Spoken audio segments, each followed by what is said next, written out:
Professor సాయిబాబాకు ఊరట లభించింది. Professor Saibaba నిర్దోషి అంటూ బాంబే హైకోర్టు తీర్పునిచ్చింది.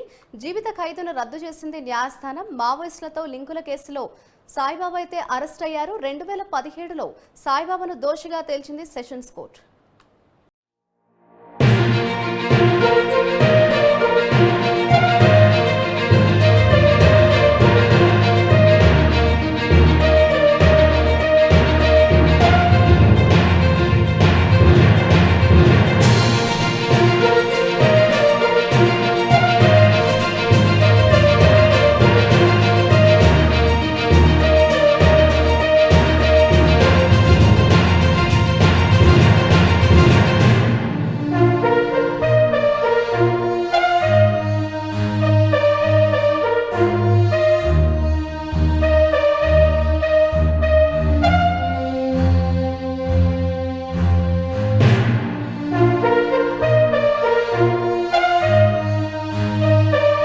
ప్రొఫెసర్ సాయిబాబాకు ఊరట లభించింది. ప్రొఫెసర్ సాయిబాబా నిర్దోషి అంటూ కూడా బాంబే హైకోర్టు తీర్పును వెలువరించింది.